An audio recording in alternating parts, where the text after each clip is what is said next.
मैं एक छोटी सी कहानी के जरिए अपनी बात की शुरुआत करने जा रहा हूँ। एक गांव था। गांव में एक बड़ा नामी गिरामी आदमी रहा करता था। गुजरे जमाने की बात है, तब साइकिल नई नई आई थी, लालटेन का जमाना था। वो आदमी बड़ा मस्त मौला था, दिल का अमीर था। एक दिन उसको दोपहर को दिन के उजाले में कुछ पेट गड़बड़ लगा, तो लोटा लिया और खेत में उधर निकल गया, आगे मैदान की ओर निपटने के लिए। तो लोटा लेकर के सीधा चला गया खेत के मेड़ के उस पार, बैठ गया और निपटने लगा। मतलब शौच गया था, लेटरिन गया था, आपकी भाषा में कहें तो टट्टी गया था। बेर पेड़ के नीचे बैठे वो टट्टी कर रहा था। पका पका बेर गिर रहा था, टट्टी भी कर रहा था, बेर भी खा रहा था। रोक नहीं पाया बेर की सुगंधी को, बर्दाश्त नहीं हुआ। पका पका लाल लाल जब बेर देखा ना, तो मुंह में पानी आ गया, और इधर टट्टी भी कर रहा है, बेर भी खा रहा है। और कुछ देर बाद वापस लौट आया। अब शाम के वक्त जब शाम ढलने लगी, रात आने लगी, तो गांव में महफिल सजाई गई थी। मड़ई मेला था गांव का। तो एक वेश्या का नाच रखा गया था। आप लोग जानते हैं, आपके यहाँ मड़ई में हमेशा नाच पार्टी आती है, रात भर नाच चलती है। तो वेश्या का नाच होने वाला था। अब वो गांव का बड़ा प्रतिष्ठित आदमी था, उनका नाम था सुभान मियाँ। सुभान मियाँ ही वो आदमी था जो टट्टी करते करते बेर खा गया था। अब कौन जानता है, दोपहर को अकेले निपट के आया था सुनसान जंगल में, और अब महफिल सजी थी, हजारों लोग बैठे थे। उनको प्रथम पंक्ति में बैठाया गया। बढ़िया जैकेट लगा के आया हुआ था, ठंड का महीना था, महफिल सज गई थी, रोशनी जल गई थी और स्वर गूंजने लगे थे। उनको प्रथम पंक्ति में बैठाया गया था, बिल्कुल सामने स्टेज के बैठे हुए थे। वेश्या का एंट्री होती है, बढ़िया म्यूजिक चलता है, नाचते गाते उछलते कूदते वो उस महफिल में, सभा में प्रवेश करती है और बड़े मस्त होकर के गाना शुरू करती है। गाना गाती है, सुभान तेरी बतिया जान गई राम, सुभान तेरी बतिया जान गई राम। सुभान मियाँ को लगा कि मैं तो दोपहर में बिल्कुल अकेले में गया था, कोई देखा तक नहीं, इसको कैसे मालूम पड़ गया। तो उनका अंदर हिल गया। सुभान तेरी बतिया जान गई राम जब बोलने लगी, वेश्या गाने लगी, सुभान तेरी बतिया जान गई राम, तो सकपकाया अंदर से, ये कैसे जान गई जी।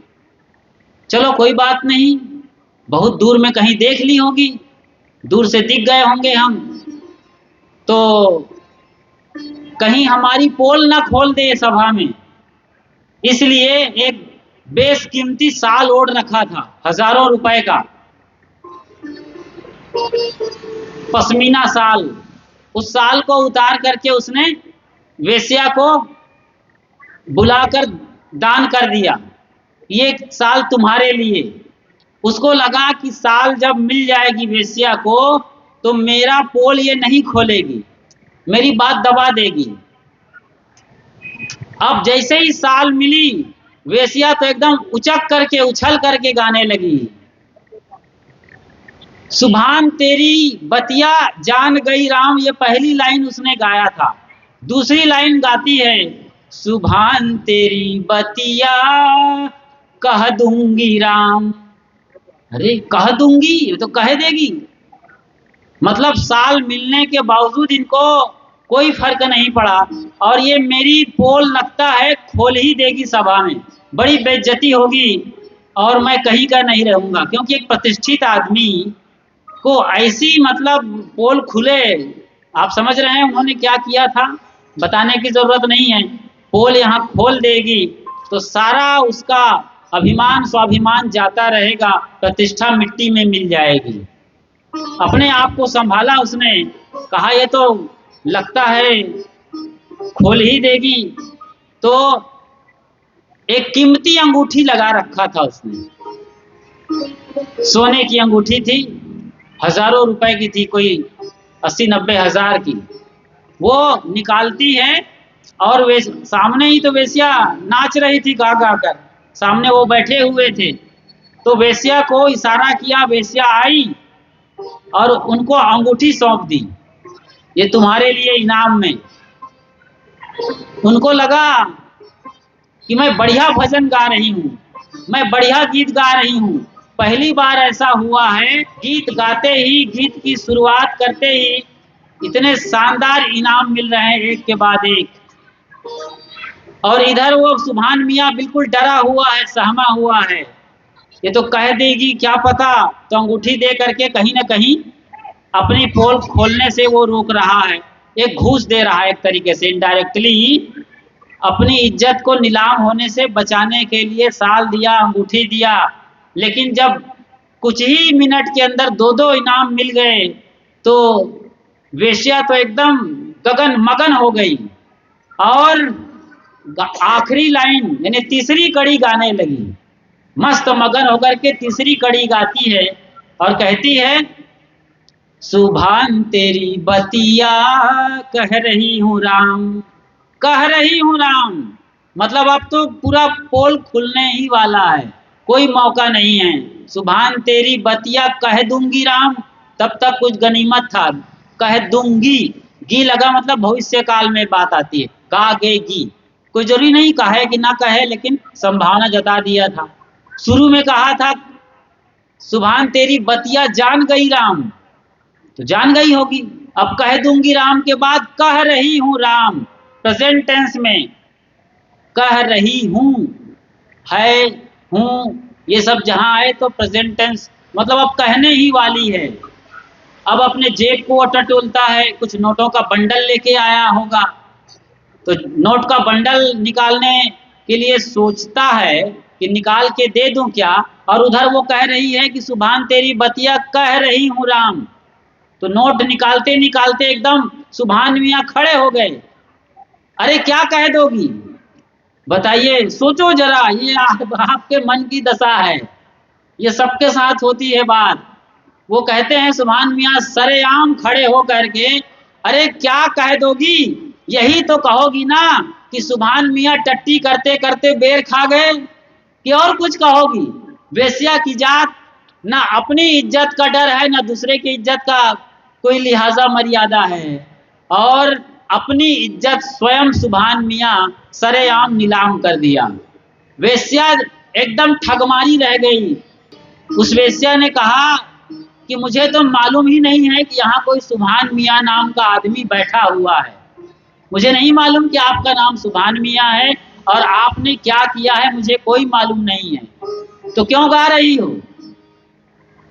अजी मियाँ जी, हम तो उस प्रभु के गीत गा रहे हैं। सुभान मतलब होता है अल्लाह, कहते ना सुभान अल्लाह, सुभान प्रभु के, ईश्वर के एक नाम है, उर्दू फारसी का शब्द हो सकता है। लेकिन सुभान मियाँ को लगा कि ये मेरा ही पोल खोलने वाली है, मेरी बात जान गई है, इसके पहले कि वेश्या के मुंह से मेरा इज्जत नीलाम हो जाए, उसने अपनी ही नीलामी सरेआम बोल दी। सारी सभा हंसते हंसते लोटपोट हो गई। बताइए, वेश्या को पता ही नहीं है, वो तो प्रभु के गुण में लीन है। लेकिन कौन है जो आपके भीतर बैठा है और इस जानकारी को जान रहा है कि आपने अच्छा किया है या बुरा किया है। वो सुभान मियाँ कौन है, हर दिल में बैठा हुआ वो आपकी आत्मा है। उसको हमेशा मालूम है कि आप अच्छा करने जा रहे हो और बुरा करने जा रहे हो। लोग भगवान को कहते हैं कि भगवान सब कुछ जानता है, सर्व अंतर्यामी है। जब भगवान सर्व अंतर्यामी है तो मंदिर के सामने दीवार पर मेन एंट्री गेट के बाजू में क्यों लिखा रहता है? मंदिर से मेरा मतलब है मस्जिद भी, गिरजाघर और गुरुद्वारा भी, कोई भी देव स्थान, प्रभु का स्थान जहां उनकी मूर्ति बैठाई गई है, उनकी पूजा आरती होती है, उसके ठीक एंट्री गेट पर क्यों लिखा रहता है कि सावधान, आप सीसीटीवी कैमरे के नजर में हैं? क्यों लिखा रहता है जी? सावधान, आप सीसीटीवी कैमरे के नजर में हैं। इसका मतलब आपका भगवान सीसीटीवी कैमरे से भी गया बीता है तो भगवान बनाया आपने है मिट्टी के हाथों से। कोई मिस्त्री, कोई कारीगर एक पत्थर की छाती पर बैठता है जूता चप्पल लगाकर, छैनी हथौड़ी लेकर के धीरे धीरे काटता है, छिलता है, और फिर एक दिन आता है जब सारे व्यर्थ के फालतू पत्थर निकल जाते हैं तो कोई मूर्ति बन जाती है। कोई भी मूर्ति की बात कर लो आप, रामलला की मूर्ति जो बैठी हुई है, बल्कि खड़ी हुई है धनुष बाण लेकर के अयोध्या धाम में, वो काला पत्थर साउथ इंडिया का कोई अरुण जी ने भेंट किया है। पत्थर उनका रहा है, शायद वो मूर्तिकार भी है जिन्होंने बना करके भेंट किया है, काला पत्थर से निर्मित है, आपने देखा होगा। तो व्यर्थ के जब पत्थर निकल जाते हैं तो मूर्ति निर्मित हो जाती है। भले ही अल्लाह मियाँ वाले मस्जिद के अंदर कोई मूर्ति नहीं रखते हैं, लेकिन उनकी भी पूरी मान्यता है कि इस पश्चिम के दीवार पर अल्लाह मियाँ खुदा निवास करते हैं, और पश्चिम की दिशा में ही मक्का मदीना होने से भारत में पश्चिम दिशा, बाकी आप यूरोप से तो पूरब हो जाएगा। तो यहाँ सारे मुसलमान काबा की दिशा में, पश्चिम की दिशा में अजान करते हैं, नमाज लगाते हैं, और उसके ठीक सामने गेट पर लिखा है सावधान, आप सीसीटीवी कैमरे के नजर में हैं। अब भगवान बड़ा है कि सीसीटीवी का कैमरा बड़ा है? सोचो आप, आदमी बिना सोचे समझे सारा काम किए जा रहा है। भगवान भीतर बैठा है, जिसकी वजह से दिल धड़क रहा है, जिसकी वजह से ही मैं बोल पा रहा हूं और मेरी आवाज आपके कान तक जा रही है। कान एक खिड़की है, कान नहीं सुनता है, कान के भीतर सुनने वाले आप हैं। चेतन सत्ता, जीव, आत्मा, परमात्मा, उसके हजारों नाम लिए जाते हैं। वही निकल जाएगा तो आप माटी के ढेला हो जाएंगे। उसके निकल जाने पर कोई आदमी बाप को बाप नहीं कहता, माँ को माँ नहीं कहता, गुरु गुरु नहीं रह जाता जिसके निकल जाने पर, चेला चेला नहीं रह जाएगा जिसके निकल जाने पर। वही आत्म सत्ता आपके भीतर अभी जीवित रूप में निवास कर रही है और उसकी कोई फिक्र नहीं है। आप दिल दुखा रहे हैं, गाली देकर किसी की आत्मा को व्यथित कर रहे हैं, निंदा करके, ईर्ष्या करके, किसी की चोरी करके क्या उखाड़ लेंगे उसकी आप, लेकिन आपका बहुत कुछ उखड़ जाएगा। आपका पूरा स्ट्रक्चर जो कर्म का सिद्धांत है वो एकदम तहस नहस हो जाएगा, क्योंकि बोया पेड़ बबूल का तो आम कहाँ से खाए। आप बबूल के पेड़ बो रहे हैं, साहब कहते हैं आम कैसे खाएंगे आप? कबीर कमाई आपने निसफल कबहू न जाए। ये कर्म का सिद्धांत है। सुभान मियाँ ने गलती किया था। आमतौर पर आदमी टॉयलेट करते करते कुछ खाता नहीं है, छोटे छोटे बच्चे भी नहीं खाते हैं। टॉयलेट करने के बाद भले बच्चे खाएं, लेकिन करते करते कोई नहीं खाता। बच्चे तो अभी अबोध हैं, अनजान हैं, उनको माफ किया जाता है। और आप सुभान मियाँ जैसे लोग हैं, कोई दादा है, कोई दादी है, कोई चाचा है, कोई ताऊ है, कोई गुरु है, कोई चेला है, कोई सरपंच है, कोई मुखिया है, कोई नेता है, कोई अभिनेता है, कोई खिलाड़ी है, कोई कलाकार है। आप जानकार होकर अनजान बन रहे हैं और ऐसे कुकर्म कर रहे हैं। किससे छिपा रहे हैं आप? सीसीटीवी कैमरे में भी आप कैद नहीं हो सकते हैं, खुदा ना खास्ता। लेकिन आपने जो गलती की है, गलत कर्म किया है, पाप किया है, उसके परिणाम से आप कभी भी नहीं बच सकते हैं। बोया पेड़ बबूल का तो आम कहाँ से खाए। कभी भी नहीं संभव है कि आप कांटा बोएं और आपको पका हुआ आम खाने को मिल जाए। शायद कभी साहब छत्तीसगढ़ बहुत बार आए होंगे, क्योंकि यहाँ बबूल का पेड़ बहुत ज्यादा है, कांटा का पेड़ बहुत ज्यादा है। कबीर साहेब छत्तीसगढ़ आए तो देखा कि यहाँ बबूल का पेड़ बहुत ज्यादा है। खेत के मेड़ पर बबूल के पेड़, मैदान भाठा में बबूल ही बबूल, कांटे ही कांटे। तब छत्तीसगढ़ वासियों को शायद कबीर साहब ने संबोधित करते हुए कहा था कि बोया पेड़ बबूल का तो आम कहाँ से खाए। क्योंकि साहब तो प्रत्युत्पन्नमति थे, प्रत्युत्पन्नमति। इधर देखे उधर बोले, झटपट तैयार करते थे अपनी रचना, देखते ही बोल देते थे साहब। ऐसे ही कोई बैठ के कागज कलम लेकर के कविता रचना नहीं किए हैं, साखी शबद रामायणी नहीं लिखे हैं, बस देखे और बोलते चले गए। इतने आंसू कवि से भी आगे काफी, और वो भी अपनी आत्मा में बैठ करके दिल से, दिल की बात दिल तक पहुंचाते थे। इसलिए उनकी बात लोगों को चुभ जाती है, सीधे दिल में उतर जाती है।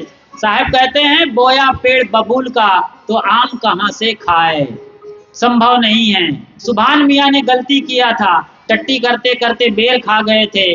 उनके भीतर का वो परमात्मा, वो अल्लाह उन्हें माफ नहीं कर रहा था, और वेश्या को नाहक वो गाली दे रहा था कि वेश्या की जात, ना अपनी मर्यादा का ख्याल, ना दूसरे की इज्जत पर कोई लिहाजा मर्यादा, और अपने आप अपनी धोती खोल दिए।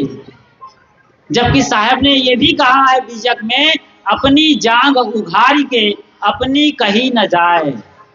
मतलब अपनी जांग उघार के कौन अपनी इज्जत नीलाम करेगा जी। कितनी बड़ी बात बोल रहे हैं साहब, बड़ी शालीनता से, बड़े अच्छे लहजे में, सुंदर शब्दों के समायोजन से। लेकिन बात तो यही है ना, अपने साथ कोई अत्याचार हुआ हो, किसी के साथ किसी का बलात्कार हुआ हो, चाहे लड़के का चाहे लड़की का, कोई खोल के नहीं बताता है कि मेरे साथ ऐसा हुआ है। यही बात साहब कह रहे हैं। लेकिन आपने गलत कर्म किया है तो चाहे बताओ या ना बताओ, कल नहीं परसों उसका राज खुलने ही वाला है। मेरे गुरुदेव सदगुरु अभिलाष साहब जी एक बात और कहा करते थे कि कोई भी आदमी तालाब में जाकर टट्टी करेगा तो पता चल जाएगा। समझ में आ रही है बात? कितनी बड़ी बात है जी ये। उदाहरण को मत पकड़िए, उदाहरण के पीछे के सच्चाई को पकड़िए, तो आप शायद अकेले में भी गलती करने से घबराएंगे। यही कर्म का सिद्धांत है, क्योंकि वो सर्वत्र सर्वव्याप्त सर्वशक्तिमान है। हजार आंखें हैं उस भगवान की, उस खुदा की, उस गॉड की, उस लॉर्ड की। वो आपके भीतर बैठा हुआ है, कहीं बाहर नहीं बैठा हुआ है। इसलिए कोई भी कदम करने उठाने के पहले, वचन बोलने के पहले, कर्म करने के पहले आप हजार बार सोचिए कि इसका परिणाम क्या आने वाला है। ये कर्म का पक्का सिद्धांत है। इस सिद्धांत को हर मत, मजहब और परंपरा में मान्यता मिली है। ये लॉ ऑफ नेचर है, इसमें कोई मुलाहिजा नहीं है। कोई पंडित जी हो, पिछले 25 साल से देश दुनिया में घूम घूम करके कथा कर रहा हो, अग्नि की वेदी जलाता हो, जौ, तेल, अक्षत, घी सब डालता हो, मेवा, मिष्ठान, लेकिन 25 साल से वो कथा कर रहा हो अग्नि के सामने, एक आध दिन कहीं धोखे से उसकी उंगली अग्नि में चली जाए तो अग्नि माफ करेगी कि मुझ में ये मेवा, मिष्ठान, काजू, किशमिश, बादाम डालते हैं, घी डालते हैं, मुझे खिलाते हैं, मैं आग देवी इसकी रक्षा करती हूँ? नहीं। 50 साल से करो, सैकड़ों साल से करो, आप आग का गुण ही जलाना है। वो पंडित जी, मिश्रा जी, तिवारी जी, शुक्ला जी, पांडे जी नहीं देखने वाली है, वो आग में जल ही जाएगी। एक छोटी सी घटना सुना के मैं विदा लेता हूँ, और आँख खोलने वाली बात है। इसी अभी 2026 है, 2025 की बात है, मार्च अप्रैल का महीना, होली के दिन बात है। बैतुल सीहोर में एक पंडित जी हैं, आप जानते हैं पंडित जी कौन, आपके गांव के आसपास आते रहते हैं, बड़ी कथा चलती है उनकी, बड़े पंडाल लगते हैं। प्रदीप मिश्रा जी उनका नाम है। वो निकले थे रथ पर सवार होकर, जुलूस निकली थी होली के दिन। अब वो उनके गुरु हैं, लोग उनको भोलेनाथ भी कहते हैं, शंकर के अवतार भी कहते हैं प्रदीप मिश्रा को। तो उनकी सवारी रथ निकली हुई थी और वो बैठे थे, लोग गुलाल छिड़क रहे थे, चंदन लगा रहे थे, पूजा आरती पूरे शहर में घूम रहे थे। यह सिलसिला चल रहा था, होली के गीत चल रहे थे, लाइव टेलीकास्ट चल रहा था उसका। मैंने टीवी पर यह देखा है घटना। सही ढंग से सुनिए तो कर्म का सिद्धांत भी समझ में आएगा, और साहब ये कहते हैं कि आपन कर्म न मेटो जाई, क्यों कहते हैं ये भी समझ में आएगा। प्रदीप मिश्रा रथ पर सवार, पूजा आरती, रंग गुलाल सब चल रहा है। एक उसका चेला जब उसके घर के सामने से रथ निकल रहा था सड़क के जरिए, और हजारों की भीड़, एक चेला उसका घर से निकला, क्या पता दूसरे मंजिल में था कि तीसरे मंजिल में, एक नारियल लिया और नारियल सीधा प्रदीप मिश्रा के ऊपर फेंका। नारियल ठीक उसके यहाँ पर लगा, खोपड़ी पर, और वो जो कड़ा वाला नुकीला हिस्सा होता है वही जाके इतना जोर से लगा कि प्रदीप मिश्रा देखते ही देखते पकड़ लिए और माथा पकड़ लिए से, और इशारा किया, ये नारियल अभी अभी गिरा। ये वीडियो अभी भी है मौजूद इंटरनेट पर। जो प्रदीप मिश्रा ये कहते हैं कि एक लोटा जल सभी समस्या का हल, एक लोटा जल सब समस्या का हल, जबकि उनके सामने पूरा कलश भरा हुआ था गंगा जल का। ना उनको ख्याल आया, ना हजारों की भीड़ को ख्याल आया कि अभी जब चोट लगी है तो एक लोटा जल डाल दो, पूरा घड़ा उठाओ और उनके खोपड़ी पर डाल दो, तो समस्या का हल हो जाएगा। कोई नहीं, और देखते ही देखते मिनट 2 मिनट के अंदर गस खा करके वो नीचे हो गए। डॉक्टरों को बुलाया गया, हॉस्पिटल ले जाए गए वो, और फिर एडमिट किए, ट्रीटमेंट चला, और उनके सारे कार्यक्रम कैंसिल कर दिए गए। पिछले साल की बात है। वो खुद बाद में आके बोले कि मेरे को जब चोट लगी तो फोड़ा ऊपर होता है आमतौर पे, वो फोड़ा अंदर चला गया, अंदर बड़ा फोड़ा हो गया।